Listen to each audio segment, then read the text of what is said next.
Good morning students. हमने lesson number 10 आप बीती का जो फर्स्ट पार्ट था उसको हमने कंप्लीट कर लिया था। अब इसका जो नेक्स्ट जो बचा हुआ हाफ पार्ट है उसको आज हम कंप्लीट करेंगे। तो लेसन के हाफ पार्ट में बोला गया था कि अनु बोलती है कि यह दही जो है वो खा लीजिए जीजी। तो दही को खाते समय लेखिका कहती है कि ये जो दही मैं खा रही हूँ तेरे द्वारा जो खिलाया जा रहा है इससे क्या सारे अपशकुन खत्म हो जाएंगे। तो अनु कहती है हाँ जीजी बिल्कुल खत्म हो जाएंगे। तो उससे आगे स्टार्ट करते हैं। नहीं, पहला अपशकुन तो यही होगा कि इतनी देर से जाने पर मुझे नौकरी से निकाल दिया जाएगा।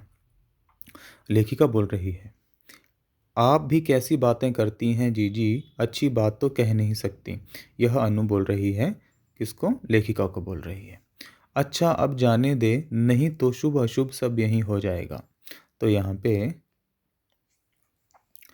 यहाँ पे लेखिका बोल रही है अनु को कि मुझे अब जाने दो, नहीं तो अच्छा और बुरा सब यहीं पे हो जाएगा। अनु से पीछा छुड़ाकर मैं कार्यालय की ओर चल पड़ी, अपनी आदत के मुताबिक कुछ सोचते हुए।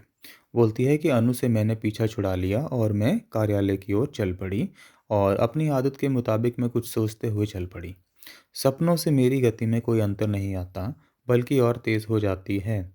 यहाँ पे लेखिका बोल रही है कि जो सपने मैं लेती हूँ उससे मेरी स्पीड कम नहीं होती है, बल्कि और ज़्यादा बढ़ जाती है, तेज़ हो जाती है। मैं अपनी तीव्र गति से चल रही थी, मतलब अपनी तीव्र मतलब तेज़ स्पीड से, तेज़ चाल से चल रही थी।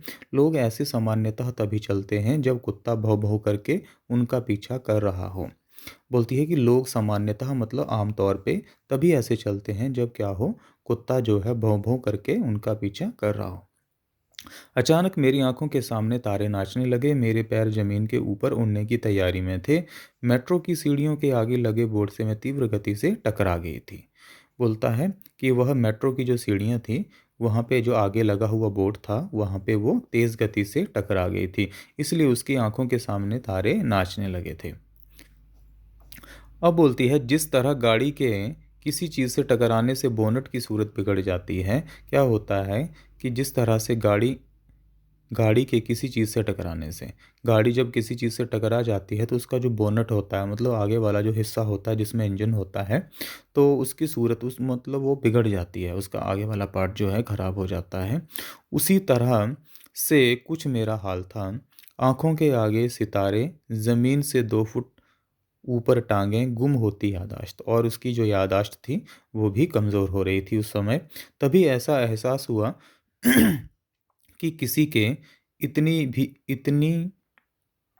किसी के किसी के हाथों ने मुझे सहारा दिया। मेरे पैर ज़मीन पर लगे। फिर क्या हुआ, मेरे पैर जो हैं ज़मीन पर लगे। अपने शुभचिंतक को एक नज़र मुड़कर देख पाऊँ, इतनी भी हिम्मत नहीं थी मुझ में। अब बोल रही है कि जो मेरा जो शुभचिंतक था, जिसने मुझे उठाया, उसको भी मैं देख नहीं पाई क्योंकि मेरे अंदर इतनी भी हिम्मत नहीं थी। माथे पर बड़ा-सा गुमटा निकल आया था। मेरे माथे पर एक बड़ा-सा फोड़ा हो गया था, चोट लगने के कारण, जो मेरे चेहरे पर 4 नहीं, एक चाँद तो लगा ही रहा था। उसे दबाते-दबाते मैं अपने को संयत करने का भरपूर प्रयास कर रही थी। मतलब अपने आप को कंट्रोल में करने का प्रयास कर रही थी। आस-पास सहानुभूति देने वालों की भीड़ बढ़ती जा रही थी। मतलब आस-पास जो लोग खड़े हुए थे, वो दिलासा दे रहे थे मुझे। बेचारी जैसे सहानुभूति वाले शब्द मुझे बिच्छू से डंक मार रहे थे। ठीक है?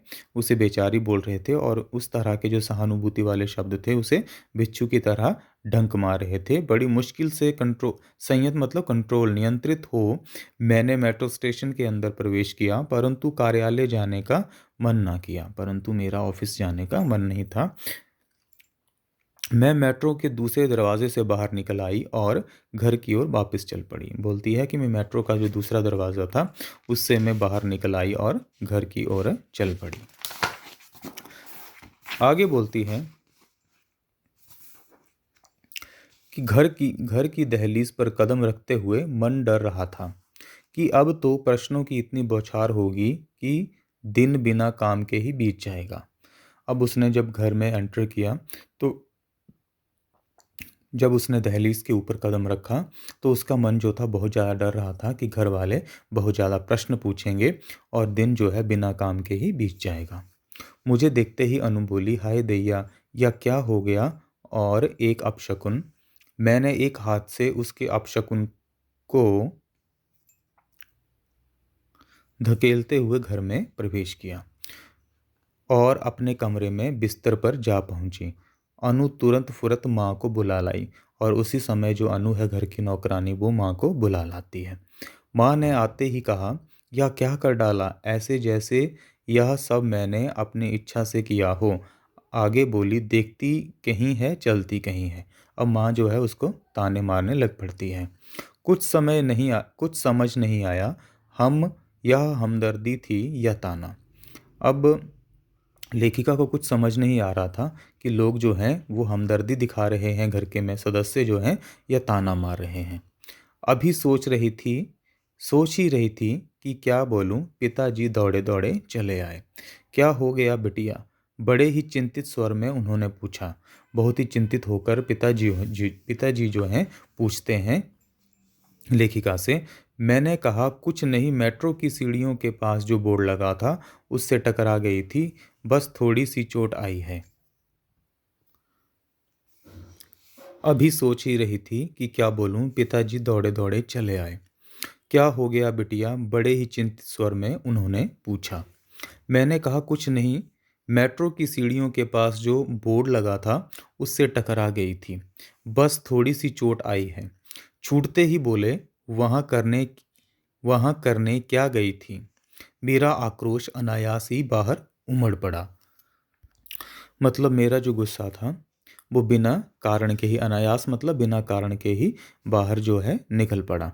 मैंने कहा, बोर्ड के ऊपर हमारे विधायक का नाम लिखा था, उसी को पढ़ने गई थी। मैंने गुस्से से मुंह घुमा लिया। वे चुपचाप बैठकर अनु को चाय बनाने का आदेश देने लगे। इतनी देर में बड़े भैया आ गए। अब उसके बाद उसके बड़े भैया आ जाते हैं। बड़े भैया को हर बात को मजाक में उड़ाने की अच्छी अच्छी कहो या बुरी आदत है। अब बोलती है कि जो बड़े भैया हैं वो हर बात को मजाक में उड़ाते हैं, चाहे बात अच्छी हो या बुरी हो। आदत के मुताबिक हंसते हुए बोले, यह क्या हो गया? मैंने अपनी राम कथा दोहरा दी। वे बोले, तुझे कितनी बार समझाया है, सुबह सुबह इतनी मत पिया कर कि किसी चीज़ का होश ही ना रहे। उन्होंने उस पर कमेंट किया। मेरा मुंह खुला का खुला रह गया। मैं असमंजस मतलब दुविधा में थी कि क्या बोलूं और क्या ना बोलूं। मैंने चादर उठाई और गुस्से में चादर ओढ़ करवट बदल कर लेट गई। जाने कब नींद के आगोश में चली गई। ना बेटी, माँ को तंग नहीं करते, थोड़ी देर सोने दे। माँ की आवाज़ से मेरी नींद टूटी। अब यहाँ पे उसकी जो बेटी है उसके पास आ जाती है और उसको तंग करने लगती है। तो जो लेखिका है उसकी माँ बोलती है कि ना बेटी, ऐसे माँ को तंग नहीं करते, माँ को सोने दो। मेरी बेटी मेरी चादर खींचकर मुझे उठाने का प्रयास कर रही थी। यह उसकी पुरानी आदत है। वह जाग रही हो तो मुझे सोने नहीं देती। मैंने उसे उठाकर अपनी बाहों में भर लिया। अपनी अभी स्कूल से लौटी थी। मुझे सोता देख कभी उसे अच्छा नहीं लगता था। मेरी गोद में आते ही सबसे पहले उसका ध्यान मेरे माथे पर गया। उसकी आंखों में एक प्रश्न था। हाथ से उसने मेरे माथे के घुमटे को छुआ और बुरा सा मुंह बनाकर पीछे हट गई। जोर से चिल्लाई, यह क्या हुआ? कुछ नहीं, बस जरा सी लग गई है, मैंने कहा। तो लेखिका बोलती है कि कुछ नहीं है, थोड़ी सी मुझे लग गई है। लग कैसे गई? मैंने कहा, मैं मेट्रो स्टेशन की सीढ़ियों के पास लगे बोर्ड से टकरा गई थी। ऐसे नहीं, पूरी बात बताओ। वह सब कुछ जानने के लिए बहुत उतावली हो रही थी। मैंने उसे पूरी बात बतानी शुरू की। मैं मेट्रो स्टेशन पर जा रही थी कि मेट्रो स्टेशन के प्रवेश द्वार के आगे लगे बोर्ड से टकरा गई। मेरे पैर हवा में थे। किसी ने पीछे से मुझे पकड़ा तो मेरे पैर नीचे लगे। तो इस प्रकार से लेखिका ने अपनी कहानी को उसे बताया, अपनी बेटी को बताया। मेरी बेटी बहुत प्यार से मेरे पास आई, मुझे प्यार से देखा और हंसते हुए बोली, वह कौन था मम्मी? आपका कोच। आप हवा में उड़ना सीख रही थीं। तो इस प्रकार वह भी उसकी बात को हवा मतलब हंसी में उड़ा रही थी, उसकी बेटी। मैं उसकी आंखों की चमक पड़ रही थी, चेहरे पर शरारत थी। मैंने उसके दोनों गाल खींचते हुए कहा, वह कॉमेडी नहीं थी, मतलब वो कॉमेडी मूवी नहीं थी, बल्कि हॉरर फिल्म थी, मतलब डरावनी फिल्म थी, समझी? मुझसे लिपटते हुए वह खिलखिलाकर हंस पड़ी। उसकी हंसी ने मेरा सारा दर्द दूर कर दिया। मैं अपनी नन्ही को मतलब अपनी बेटी को मैं अपनी नन्ही को बाहों में लिए फिर एक नए सपने में खो गई। इस तरह से बच्चों यहाँ पे आपका ये जो लेसन है वो कंप्लीट होता है। और किसकी स्टोरी है ये, किसकी आप बीती है? गिने आशुता लेखिका है, उनकी ये आप बीती है। तो इस प्रकार से बच्चों आपने इस लेसन को अच्छी तरह से पढ़ लेना है और साथ में अच्छी तरह से अंडरस्टैंड भी करना है। धन्यवाद।